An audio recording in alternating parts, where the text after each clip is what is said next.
En Memorias que Perduran de hoy vamos a tener una entrevista con una licenciada en biología. Actualmente trabaja en la Universidad Mayor de San Simón, en la Facultad de Tecnología, siendo docente, investigadora y formadora de profesionales que se ponen al servicio de nuestra sociedad boliviana. Estoy hablando de la licenciada Luz Miriam Vargas Coca, con quien tendremos el grato honor de conversar y conocer una semblanza de vida, un testimonio sobre la trayectoria profesional que ha tenido a lo largo de este tiempo. Miriam, agradecerte por esta entrevista y tu saludo inicial a los televidentes, diría, que ven el programa Memorias que Perduran. Primero que nada, Constantino, muy buenos días. Es un placer estar en este programa porque profesionales como tú que hayan plasmado en un programa como esto que va a perdurar en el recuerdo, como lo dice, así Memorias que Perduran, es muy simpático para todos. Soy Miriam Vargas, docente de la Universidad Mayor de San Simón, con una trayectoria de 36 años como docente, aún todavía en la práctica profesional. Miriam, ¿dónde has nacido? Yo soy cochabambina de nacimiento, de padre cochabambino, Renato Vargas, un gran hombre, un profesor dedicado a la medicina. También ha sido integrante de la Facultad de Ciencias Bioquímica y Farmacia. Mi madre, profesora jubilada. Y bueno, he tenido una pequeña familia porque éramos yo, mi papá, mi mamá, un hermano que murió y yo. ¿Y cómo transcurre tu infancia? Preciosa, al lado de un padre. Yo lo levanto a mi padre porque crecí más al lado de él. Mamá era profesora y estaba un poco más alejada de nosotros por las circunstancias de trabajo. Pero mi padre fue mi guía, mi sol, mi amigo. Ha sido un hombre que ha marcado mi vida. Sí. ¿Y la escuela también haces en Cochabamba? Sí, la escuela, no sé si me equivoco, Néstor Galindo, y mi colegio en el Pío XII, que era en la Heroínas y Ayacucho, ahora, sí, con profesores de nuestras grandes épocas y directores como el Monseñor Rosales, ¿no? El Tata Rosales. Sí. Está justo donde ahora está el arzobispado. Así es, así es. El colegio Pío XII. Sí. ¿Qué recuerdos tienes de tu estadía tanto en la escuela como en el colegio? Bueno, que era traviesa primero que nada. Era traviesa como toda niña, siempre muy inquieta, y creo que esa inquietud de niña me llevó a ser una joven inquieta también, en busca de cosas, de mejorar, de crecer. ¿En qué se notaba esa inquietud, ese deseo de ser traviesa? Me gustaba trepar árboles. ¿Trepar árboles? Sí, me gustaba trepar árboles, jugar fútbol, cosas que... pero sí, los cochalos dirían carimacho, ¿no? Así es, jugaba a las bolas y al trompo también, qué bueno. Porque tenía amigos de barrio. En mi barrio se podía jugar fútbol, pero ahora ya no se puede porque no te dejan las movilidades, es un caos, ¿no? Por eso recuerdo aquel tiempo tan bonito de tener árboles frente a la casa, de tener la Cochabamba que antes teníamos, ¿no? Puedo decir de antes porque los años me permiten decirlo eso, ¿no? Seguramente habría sido campeona en cuquear. No me gustaba porque eso es robar. Pero es normal. Sí, muy bonito. Yo he vivido en lugares donde todavía habían sauces, alfares, maizales, entonces era un privilegio. Claro, la Cochabamba de hace 30, 40 años. Sí, ahora no se puede cruzar la avenida Dorbiñí, por ejemplo, no puedes cruzar porque hay demasiado ruido, demasiada movilidad, y bueno, hemos disfrutado de aquello Era un privilegio. Bueno, y ahora, ¿cómo surge el interés de estudiar biología? Inicialmente estaba en Buenos Aires, me fui allá, quise estudiar ingeniería química, hice unos años, pero vieron esos problemas de los estudiantes de los 70. ¿Con Banzer? Sí, no, allá. En la Argentina. Y luego me vine acá y continué con mis estudios y me gustó la ciencia, la investigación, por eso te digo, era inquieta. Me gustaba hurgar cosas, investigar, mirar, ¿no? Entonces, de esa manera entré a biología y pude terminar mi carrera acá. ¿En San Simón? En San Simón, sí. ¿Qué recuerdos tienes de aquella época de estudiante de biología? Bueno, que nuestro director, como podría decir, de la carrera era un profesor Hernán García. Hernán García era odontólogo. Entonces, en biología no teníamos biólogos. Nuestros profesores o eran médicos o eran odontólogos, como en el caso de doctor García, doctor Adriásola, ¿qué más? Otros médicos que han tenido que adaptarse a ser docentes de esta carrera para formar profesionales. No teníamos profesionales de la misma carrera. Somos casi los primeros biólogos de San Simón. Biología se formó en La Paz, Santa Cruz y Cochabamba. Y bueno, somos los primeros biólogos en Cochabamba. ¿De qué años estamos hablando más o menos? De los 70.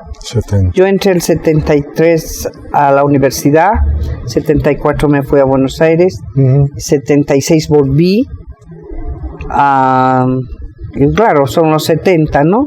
Cuando en la Facultad de Ciencias y Tecnología, ahora se llamaba Ciencias Puras y Naturales, y albergaba a muchos estudiantes, tanto de las ramas de medicina, de agronomía, bioquímica, y hacíamos las ciencias básicas, que se llamaban así. Y bueno, ahí estaba la Facultad de Ciencias y Tecnología, que antes era Ciencias Naturales. Miriam, ¿y qué implica ser una bióloga? Bióloga es un ámbito bastante grande, diría yo. No es un ámbito profesional cerrado. Pienso que tenemos más bien una buena cobertura como biólogos, porque tenemos que ver con muchas áreas de la biología, de la vida, biovida. Por ejemplo, hay gente que se ha especializado en las áreas de salud. Muchos colegas y compañeros, yo también, en el área de inmunonutrición, por ejemplo yo. Y hay otros que se han especializado en el área de genética también humana, y otros en el campo de la biodiversidad, recursos naturales, tienen que ver con el aire, con la vida, con el agua, con los alimentos, con la salud, con todo. O sea, es un campo bastante grande la profesión como biólogos. No somos marinos porque no tenemos mar, pero claro, sí hacemos trabajos de estudios de aguas, algas y todas estas cosas que implican vida. ¿Y el campo laboral para el biólogo en el país es suficiente? Hemos tenido la suerte de poder insertarnos a diversos trabajos como primeros biólogos, a pesar de que no estaba muy bien comprendida la profesión, porque tú ibas a una área de medicina y dices, ¿qué hace este biólogo aquí? Sin embargo, ese biólogo estaba haciendo microbiología, que tenía que ver con la microbiología de un biólogo, o sea, la profesión de un biólogo, ¿no es cierto? Ahora, ¿qué hace esta señora en nutrición? Tenemos que ver con el estudio de los alimentos, con el estudio de qué pasa con los alimentos en un ser humano. Yo he hecho mi especialidad en inmunonutrición. ¿Qué quiere decir? Que tengo que ver el rescate de tu sistema inmune para los niños o para las personas y tenemos que ver, o sea, es un campo bastante grande. Es una responsabilidad además con la sociedad de poder servir a tu país desde donde te pertenece, donde te compete la profesión, ¿no? Miriam, ¿y cuál es el primer trabajo que desarrollas como bióloga? De auxiliares, ¿no? Hemos empezado como auxiliares. ¿En la universidad? Sí, yo empecé como una auxiliar de biología de altura, justamente con el doctor Hernán García. Era muy estricto. Era muy estricto y bueno, todavía vive, no sé si es rector o algo en una universidad privada. Sí, empecé pero siempre en el área de la investigación. Empecé a estudiar la coca, qué pasaba con agua de coca, con animalitos y demás, ¿no? Cosas así, como son inquietudes. El científico es así, es inquieto, por eso te decía que mi infancia fue inquieta, mi juventud también. Claro. Sí. ¿Y San Simón? ¿En qué circunstancias se da que ya trabajas en San Simón? Que incursioné en el área de la investigación en nutrición. Entonces, tuvimos que dar un examen de competencia porque así nomás no entrabas tú en estas áreas académicas o de investigación. Yo soy investigador titular porque he dado examen de competencia para poder entrar al área esta de investigación, en el área de nutrición. Hace muchos años, te estoy hablando del 82, ¿no? Entonces, con todo esto, ya son 30 y tantos años de servicio que tengo en la universidad. ¿Qué es el mejor recuerdo que tienes de tu trabajo de investigadora? El mejor recuerdo que tengo pueden ser los logros que hayas tenido, las conferencias que das, etc. Pero mi mejor recuerdo y lo que más me llena es haber formado estudiantes y personas profesionales con categoría. No está de decir qué gran profesional, sino también tocar el espíritu, el alma de mis estudiantes, ese transformarlos en personas confiadas, en personas capaces de enfrentar en la vida o dar una respuesta con su profesión al medio, en la sociedad. Creo que eso me llena más que cualquier logro o títulos que podía haber tenido. Ver a los jóvenes que han pasado conmigo por mis manos, transformados, con fuerza, con fortaleza, esto me hace feliz. Sí. A ver, nuestra sociedad todavía sigue siendo machista. ¿Has tenido problemas en ese sentido al haber empezado a trabajar en la universidad? No. ¿Para nada? No. ¿Por qué? Porque siempre me sentí con fortaleza. Y eso es lo que les digo a mis alumnos. No por ser mujer te sientes débil. No tendremos la musculatura, pero tenemos la capacidad de poder enfrentarte y sentirte segura de dónde estás. Pero esa seguridad no te trae la carita o los ojitos. ¿Qué te trae esa seguridad? Leer, alimentar tu conocimiento. Esto te hace fuerte. El conocimiento da poder y ese poder te hace fuerte. Creo que es eso lo que yo siento. Sí. Sobre el tema de investigación, ¿qué trabajos de investigación, yo diría, significativos se han desarrollado desde la universidad? En mi área, o sea, en el área que he hecho la especialidad en inmunonutrición, justamente se llama así, me tocó particularmente ver el problema en mi país. El problema no solo en mi país, el problema en el mundo. ¿Por qué? Porque toco el problema de la nutrición, de la desnutrición. No soy nutricionista, soy bióloga, estudio los alimentos para poder insertar en darle solución a los problemas que tenemos de la alimentación. Por ejemplo, hay muchos niños desnutridos. Y uno de los proyectos más bonitos que hice con ASDI, porque ASDI es una organización, una cooperación internacional que nos ha podido dar la posibilidad de generar este tipo de investigaciones en el campo del estudio de los alimentos, implementando nuestras investigaciones a dar la solución a esta problemática. Entonces yo agarré el campo de la inmunonutrición con los niños del Hospital Viedma. Tenemos un centro que se llama Centro de Inmunorestauración, CRIN. Eso se fundó cuando hicimos un convenio con los franceses, la Horston, donde vimos qué pasaba con los niños de la parte del Valle Alto, etc. Había mucha desnutrición, evidentemente.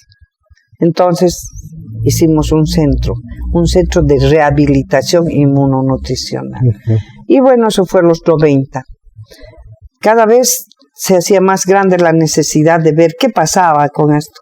Un día fui al CRIN y vi una niña desnutrida. Evidente, se realimentaban con alimentos, ADNs, leche, bombardeo, todo. Se realimentan, se van a la casa y cuando volví a ir allá, volví a verla a la niña, blanquita. Y dije, ¿por qué esta niña está aquí otra vez? Y bueno, volvió y dije, ¿pero por qué? Lógico, ¿cómo no va a volver? Si en su casa no tiene el ADN, no tiene la leche, ¿no es cierto? Entonces me puse a pensar, aquí está, esto tengo que hacer. No es que desperté, venía trabajando con cosas de alimentos, pero ¿cómo se plasmaba esto? ¿Dónde iba? ¿Dónde se va a hacer tus investigaciones? Encontré. Entonces yo dije, bueno, voy a hacer alimentos para realimentar a estos niños. ¿En base a qué? En base a los grandes andinos. Hice mi especialidad en Buenos Aires, mis estudios de especialidad en la UBA, y llevé la quinoa. Y mi profesora dijo, ¿qué es esto? Para entonces no sabía, era de los 90 también. Me dice, ¿qué es esto? Es un producto que nosotros comemos en Bolivia. No me creían, pero les demostré que sí funcionaba para mejorar el sistema inmune en animales primero y después en humanos. Y de esa manera apliqué esos mis conocimientos para hacer este trabajo y resultó de que empecé a probar la quinoa, el amaranto, la cañagua, mezclando con alimentos proteicos, buscando 5 años. Me llevó 3 años de hacer investigaciones con animales y luego recién he aplicado en niños, por supuesto. Y esos niños despertaron. ¿Cómo fueron los resultados? Excelentes, excelentes. En menos tiempo de lo debido. ¿Por qué? Y además que se les enseñaba a las mamás. Ese era el knockout, como se dice, ¿no es cierto? Enseñar a las madres a utilizar nuestros productos más baratos y no tienen que ir a comprar el ADN ni las leches. ¿No? Entonces, de esa manera, este proyecto se aplicó y hasta el día de hoy yo creo que se sigue plasmando. De otras formas, requirieron los Ministerios de Salud a nivel de gobierno con el proyecto de desnutrición cero en Bolivia y trabajé con el Programa Mundial de Alimentos implementando este proyecto en 8 municipios de Cochabamba. 8 municipios de los cuales tenían que volver a reproducir esto en otros departamentos como Sucre, etc. Entonces, estos estudios que se hacen en la universidad no se han quedado en el paquete, han salido y han ido a servir a cubrir esas necesidades de esos problemas que tenemos en la región y el país. Y muchos otros, por supuesto, ¿no?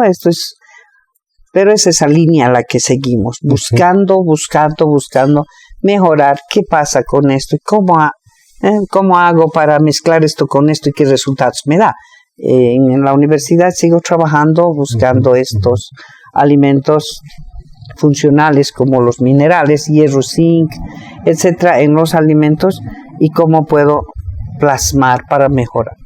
Sí, seguimos trabajando con esta línea. Sobre el tema de nutrición, me gustaría saber cuáles son las causas que ocasionan desnutrición en los niños. Seguramente se da más en el área rural que en el área urbana. También en el área urbana se da el problema de la desnutrición. La desnutrición o la nutrición, como se entiende, nutrirse es alimentar al cuerpo según los requerimientos que tenga nuestro organismo, dependiendo de la edad. Pero resulta de que en nuestro medio y con toda la tecnología y los desarrollos que tenemos, estamos comiendo mal. En el campo, por ejemplo, he hecho muchos trabajos en el área de Colomi, etc. He hecho un estudio muy bonito para ver cómo se alimentaba la gente allá. Evidente no se alimenta bien, sabemos. Pero ¿cómo? ¿Qué pasa? La cantidad de carbohidratos que comemos en Bolivia y en varios países tipo andinos es bastante. Entonces el carbohidrato no tiene las calorías necesarias para cubrir los requerimientos del organismo de un individuo. ¿Qué pasa en el norte? ¿Qué pasa en otras ciudades, en otros países? ¿Qué consumen?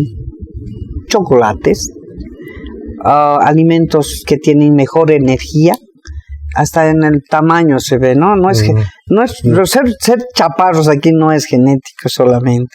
Esto está determinado por el problema nutricional también, porque están malnutridos durante un periodo largo. Y esto determina el tamaño del individuo. Es tamaño, es talla, edad, ¿no? Entonces, por un largo tiempo se determina el tamaño. Ahí tenemos, el tamaño que tenemos nosotros está determinado también por el tipo de alimentación que tenemos. Bien, de esa manera es que la desnutrición se da también acompañada por la pobreza, ¿no? Es un ciclo vicioso. Pobreza, ciclo, enfermedades, y sigue ese ciclo. Es un círculo que se repite de nunca acabar. Sí, porque además ahora, como te decía, el desarrollo y demás, ¿no? Agarramos enlatados, agarramos lo más fácil y ya nos hemos olvidado de comer lo sano, ¿no? Porque da flojera, porque lleva más tiempo, etc. Y los niños, particularmente que requieren nutricionalmente mejores alimentos, no están accediendo a ello. Desde la perspectiva de una bióloga, ¿dónde estaría la solución? Educación.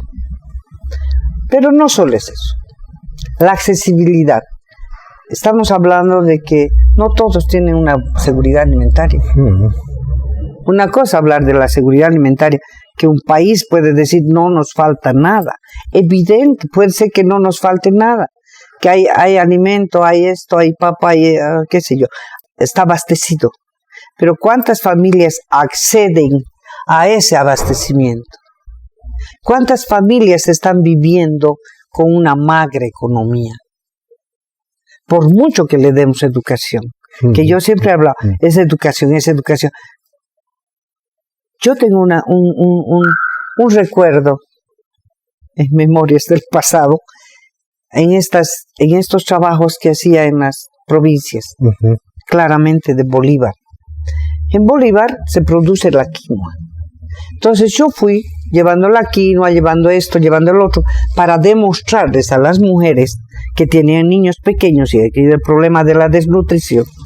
Entonces les decía, les voy a enseñar a preparar la quinoa, mezclando con el haba que tienen acá, etcétera, que es su maíz. Y la señora me dijo esto, y me caló, por eso lo cuento. Dijo, me encanta, nos gusta, en quechua, porque yo hablo quechua, nos gusta que usted venga a hablarnos de estas cosas y nos muestre. Pero ¿qué hacemos nosotras? Si la quinoa que nos queda en nuestro pueblo es bagazo, porque le damos a los chanchos.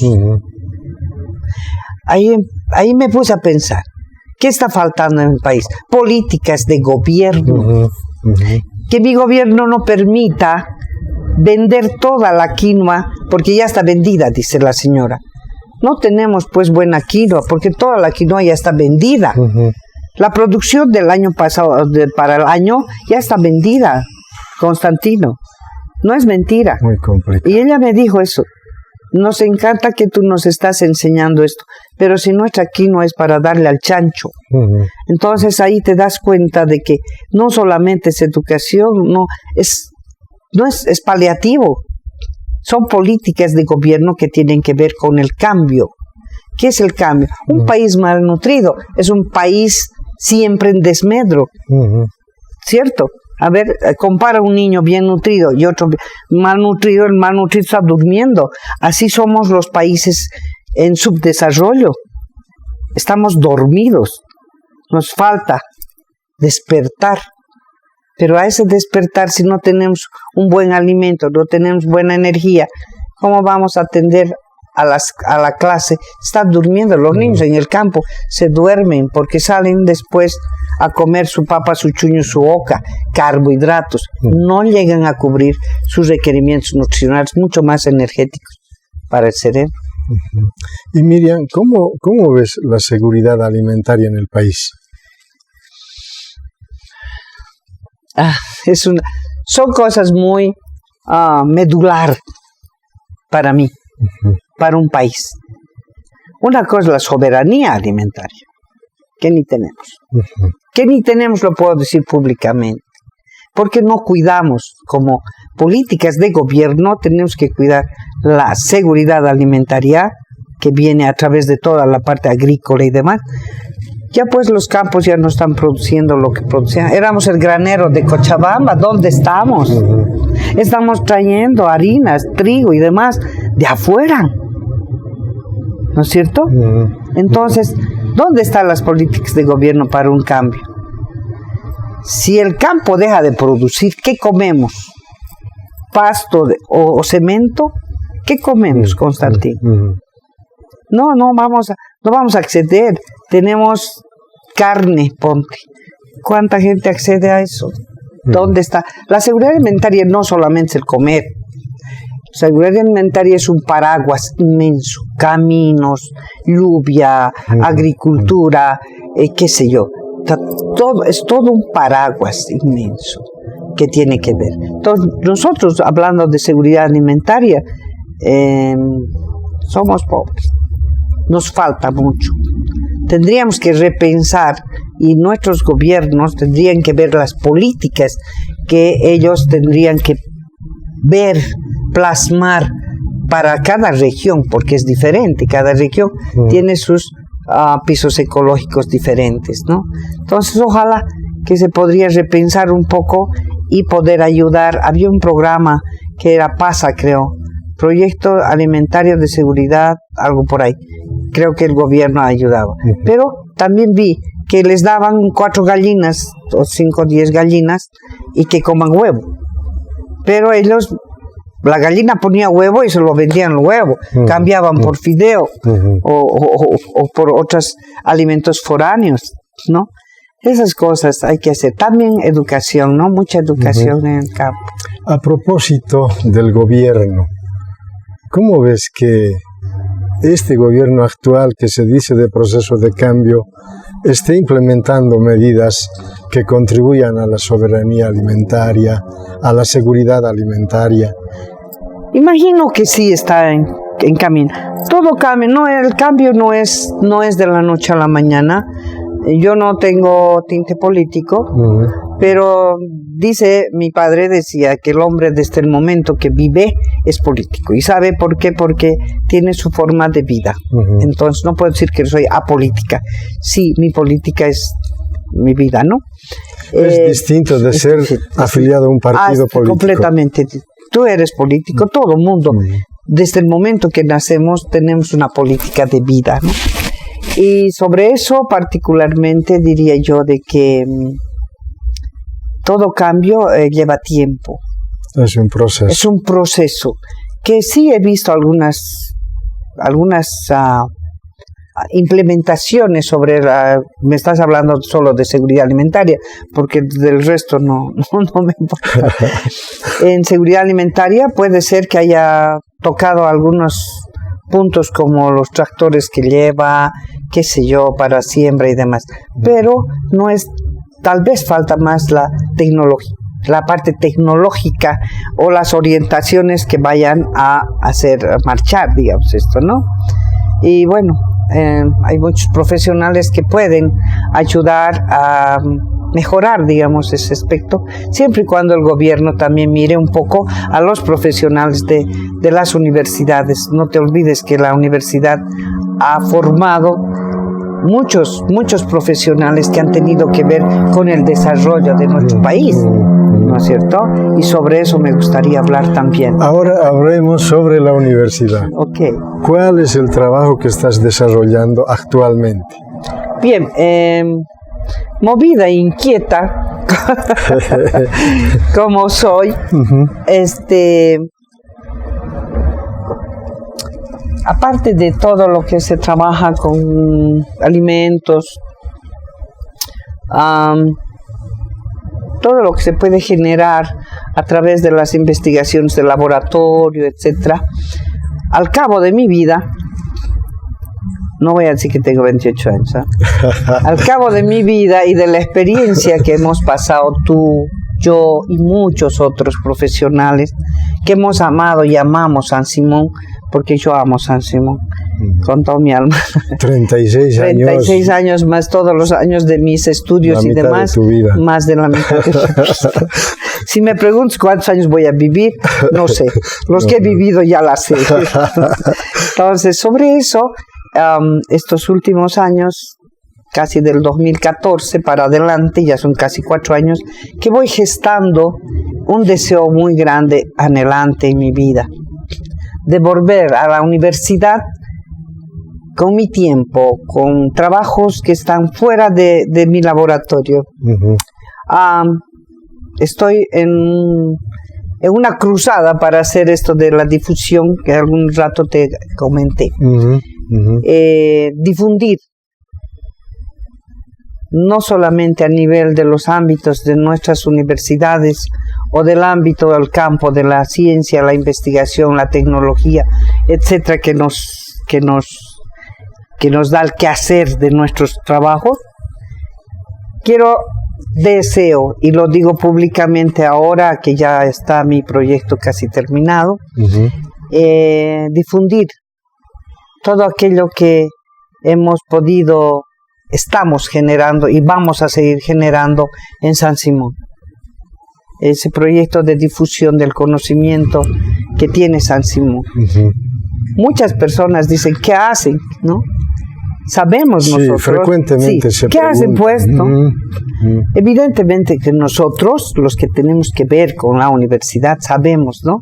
Conferencia aquí, plataforma allá, qué sé yo, divulgaciones científicas, revistas científicas, pero quienes acceden a aquello somos nosotros, los mismos, el mismo círculo. Evidente, hemos traspasado fronteras como profesionales. Conferencias en Roma, conferencias en, qué sé yo, en Latinoamérica, hemos traspasado fronteras.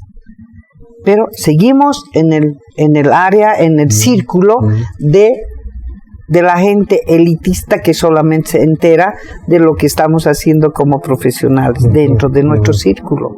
Entonces, ¿qué te parece a ti que el público conozca lo que hace la universidad?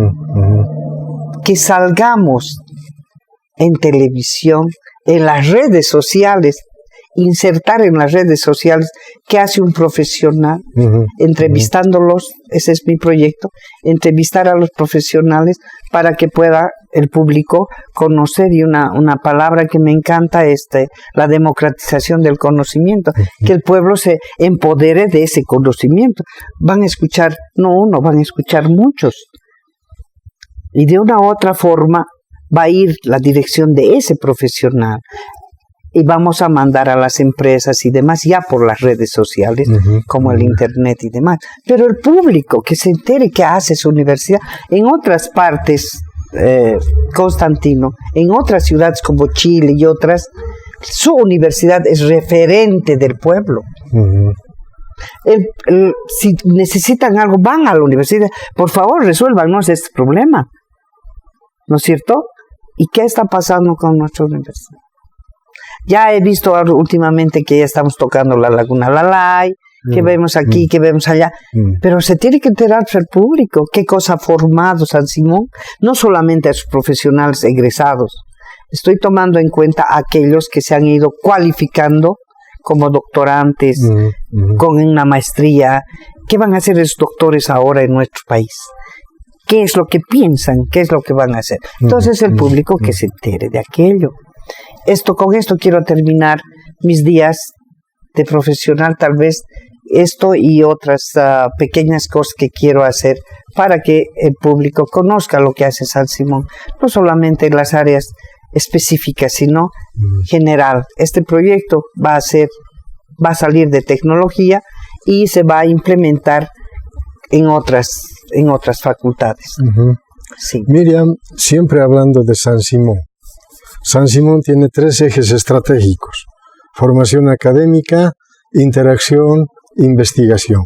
¿Cómo ves que se va desarrollando estos 3 ejes estratégicos desde los distintos espacios académicos de interacción, de investigación?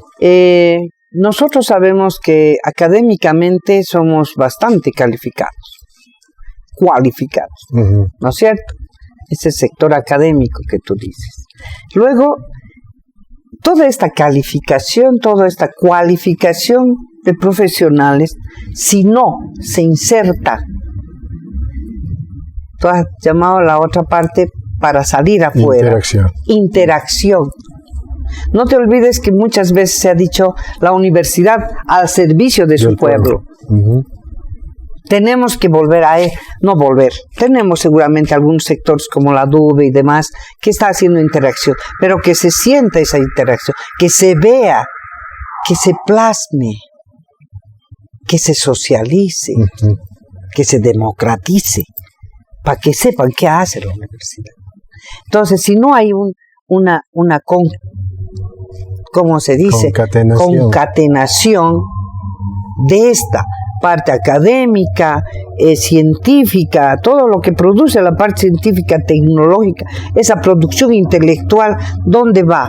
Que no se quede en las bibliotecas, que no se quede ahí, que salga, que muestre. Si alguien va a necesitar de ese profesional, llamará, dirá, necesitamos, y ahí viene la interacción, ¿no es cierto? ¿Qué hacemos? Interactuaremos. Nos juntaremos, veremos qué producimos juntándonos. Yo pienso de esa manera. O sea, mi pensamiento siempre ha sido, no es unilateral. Me gusta trabajar ¿qué se llama? Múltiples actividades multidisciplinarias.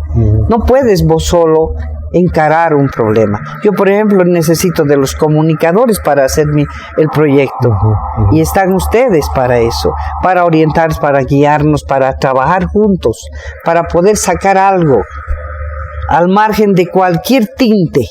Yo no tengo tintes. Ya, yo lo quiero aclarar siempre. He sido, inclusive he trabajado en el sector público, en la prefectura, pero siempre he puesto en claro que yo no lo hice por política, sino porque me requería en ese momento mi pueblo. Bueno, Miriam, finalmente, para concluir la entrevista, al margen de este proyecto de difusión, ¿cuáles son tus retos, tus desafíos de aquí para adelante? Al margen. O sea, después de aquello. Además de... Además de, yo ya debería jubilar. Vaya. Pero tengo un lema, no sé hacer otra cosa. Entonces todavía tengo mucho deseo de estar trabajando en la universidad, a pesar de los 36 años que ya he cumplido con la universidad. Porque me siento todavía con la capacidad de poder ayudar, de poder formar. Ese es mi reto. Ya no estoy en la etapa de acumular títulos, sino de dar lo poco que sé, como siempre digo. Lo poco que sé lo quiero transmitir y que sea plasmado en la formación todavía de algunos futuros profesionales en nuestro medio. Gracias, Miriam. Okay. Pedirte tu despedida de la gente que ve el programa Memorias que Perduran. Bueno, simplemente que muy contenta de poder. Esos diálogos es algo tan precioso que no estás forzada a decir, no hacer nada. Este programa me encantó muchísimas felicidades, te vuelvo a repetir. Que lo hagas constantemente con muchas personas que estoy segura que no van a olvidar este momento precioso de poder hablar contigo y recordar desde la niñez hasta nuestro estado que todavía tenemos la fortaleza de poder compartir. Es un programa precioso y me encanta. Ojalá que la gente que pueda escuchar también sepa nuestras experiencias y nuestros deseos de seguir adelante a pesar de. Mira, muchas gracias. Ha sido grato conversar contigo. Muchas gracias, Constantino. Y pues el público que ve este programa seguramente va a poder valorar este testimonio de vida que hemos logrado recoger en este programa, en la perspectiva siempre de valorar el trabajo que se desarrolla en bien de nuestra sociedad. Miriam ha estado precisamente desarrollando un trabajo académico, un trabajo de investigación, aportando su conocimiento desde el campo de la biología para que nuestro país también reciba aportes de profesionales que tienen mucho que dar. Y su espacio de trabajo, la Universidad Mayor de San Simón, lo ha reiterado varias veces, 36 años de actividad que, por cierto, le han dado la especialidad, la habilidad, la destreza de manejar distintos campos de la biología, siempre en el aporte de la investigación. Amigos, estaremos con ustedes en el próximo programa. Hasta pronto.